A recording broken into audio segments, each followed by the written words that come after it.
for a lot of guys, no, because they've already won the title. Michael Jordan was kind of infamous to this day for his competitiveness.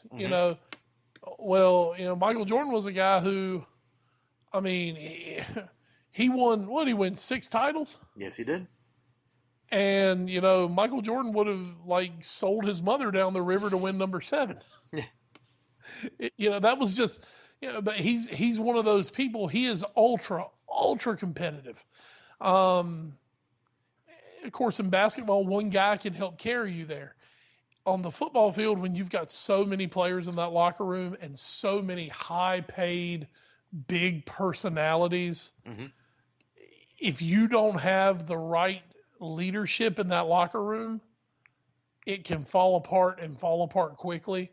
And that's obviously what's happened to Chelsea this year. The leadership has not done their job. John Terry's been the captain for a long time.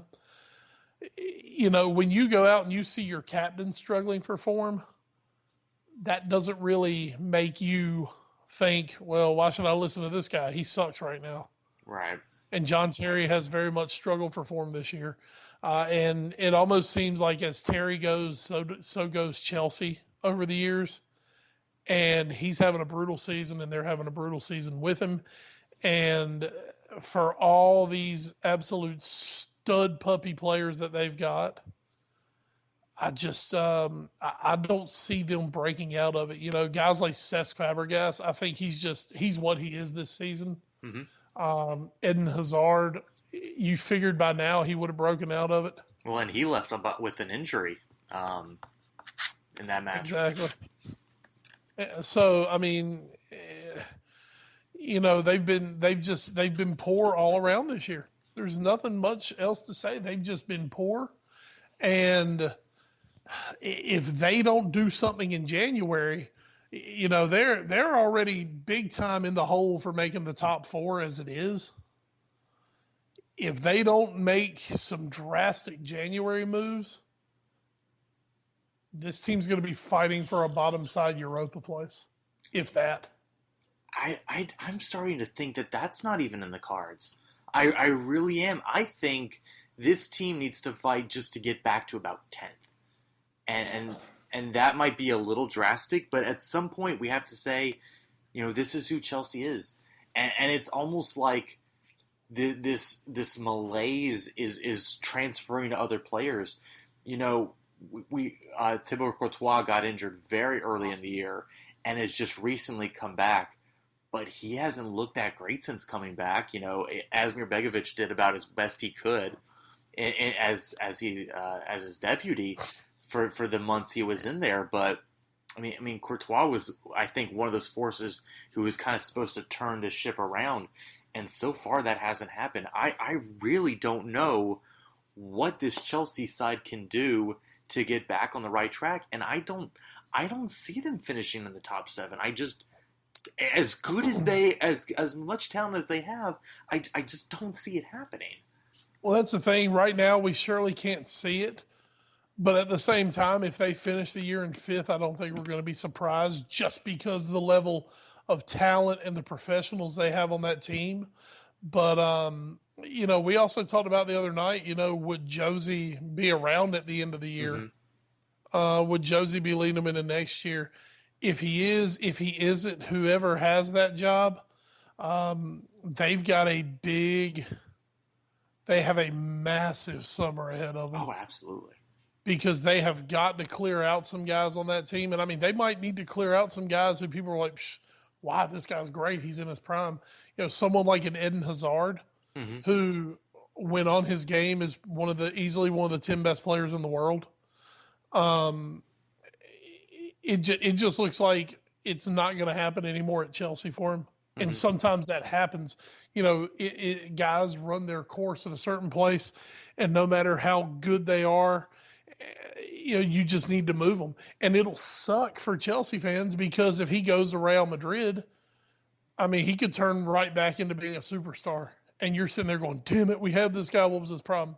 But it's just, I just don't think it's going to happen in Chelsea for him anymore. You mentioned, and there's a handful of guys. There are a handful of guys like that right now on that squad. You mentioned something when we were talking on Monday night that I actually thought was very interesting. is I kind of brought up the old cliche of, if Mourinho goes or not. It's one of those situations where, no matter what he's doing, the team is playing so badly, but you can't just fire the team, so you fire the coach. But you suggested that in soccer, that's actually not that far-fetched of an idea to quote-unquote just fire the team. Yeah, I mean, now here's the thing also. Here's something that fans don't think about. If a guy is so terrible, why should I expect anyone else to buy him? Yeah. You know what I mean? Yeah, as a Liverpool fan, for the last 3 years, I've been like, God damn it, why don't we just sell Jose Enrique in the summer? It's because no one wants it. I mean, and when you think about it, here's going to be the problem with that for Chelsea is, Premier League. Mm-hmm. Premier League pays more than everybody else. It's like playing for the Yankees and the Red Sox. Mm-hmm. They just pay more than everybody else. And the Dodgers. We're throwing the Dodgers in there. Right. We've seen this before with guys who are fringe players. They have turned down deals before where you're sitting there like, oh my God, this team wanted you. Why didn't you go? There's a guy in mind. I'm trying to think. Fabio Borini. Mm-hmm. Borini, who was a Liverpool striker under Rodgers. For 2 straight summers, we thought we had Fabio Borini sold. 2 summers ago, we accepted. Sunderland was going to give us $14 million for him. Mm-hmm. And we're holy shit, yeah, get him out. Well, you know what? Liverpool was paying him nearly double what Sunderland was willing to pay him. And he sat there and said, I've got a contract. You can't break my contract.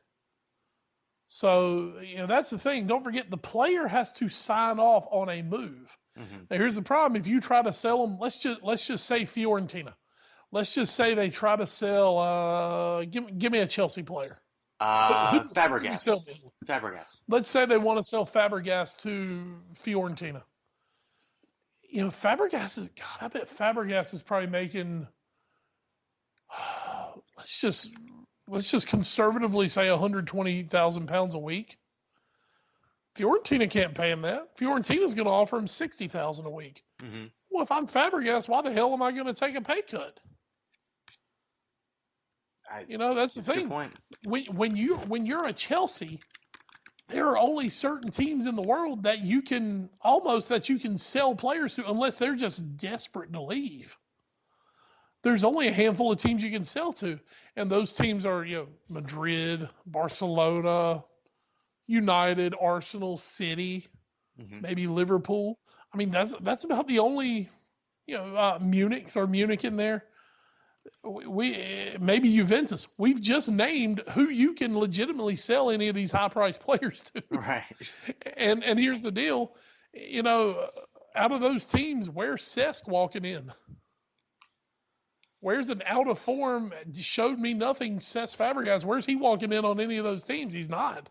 Yeah. So, in theory, as I said, you could sell them all. You can move them. But the other thing is you got to find somebody to take them, and then you've got to get the player to agree to go. Yeah. It's going to be a struggle for Chelsea. It's not. I mean, it's not like baseball where the Red Sox. We got tired of that group about 3 years ago, and we just found a willing person to trade for them, and we sent all our money to the Dodgers. Thanks for taking Gonzalez and Crawford. Thanks, LA and Beckett.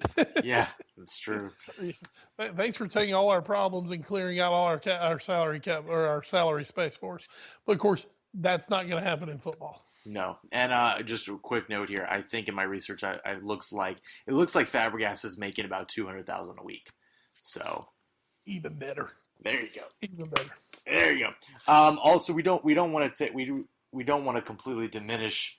In our complete bashing and deconstruction of Chelsea, we don't want to completely miss out on the other huge story of this game that, Leicester City is still atop the Premier League. And they have the January... Yeah, we should talk about the league leaders, I guess. Right? Yeah, maybe. They have the January transfer window we mentioned coming up, and they have a pretty hot commodity or two. And Wes, you and I talked about this at quite a bit of length on Monday night about what should they do with Jamie Vardy and possibly Riyad Mahrez. Should they keep him? Should they make a push for the title? Should they sell him? You seem to kind of fall on the side of push for a title now because you're Leicester. When will you ever get another chance at this?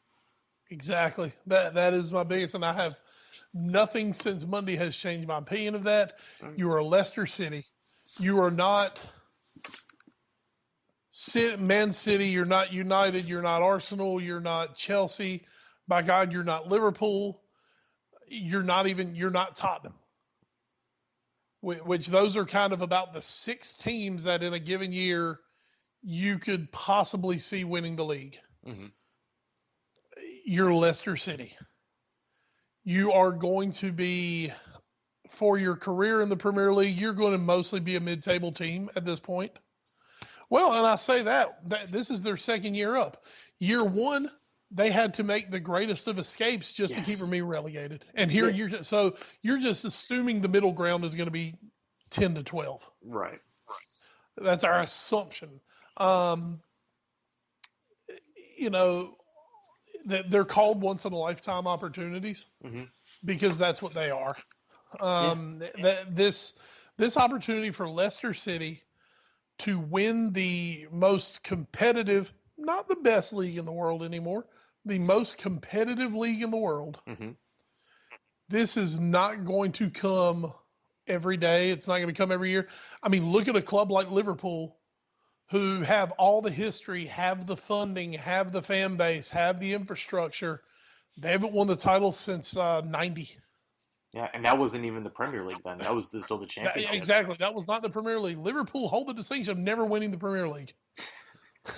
So, of everything really. I mean, the only out of the big 4, I guess the biggest 4 right now, United, City, Chelsea, and Arsenal, outside of those 4 teams, the only team to ever win the Premier League was Blackburn. Yep. Go figure. Yeah. Go figure. And where are they? Yeah, exactly. Where the hell are they now?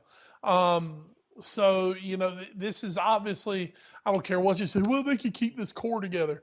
No, this is a team that is perfectly gelled. They're riding a perfect storm. The biggest thing going right for them this season is that those other teams, those other 6 teams that are normally in around the top 4, none of them want to win the title this year, apparently.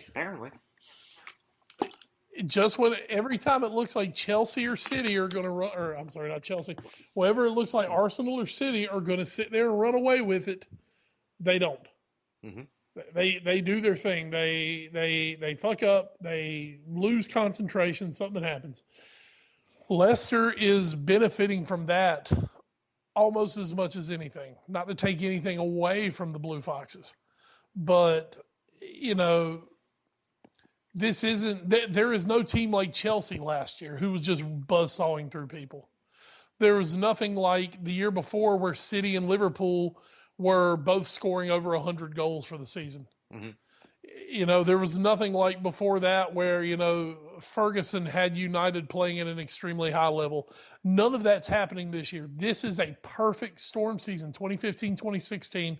This is a perfect storm for a team like Leicester, who has been built extremely solidly all the way through and have found that's always the biggest problem for the lower table teams is to find scoring.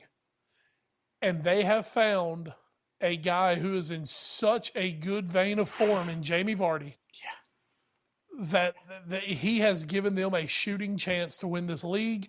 You have got to take the chance because you know what? In 50 years, no one is going to remember, man, we sold Jamie Vardy for £30 million. What a value. Wow, we won that, didn't we?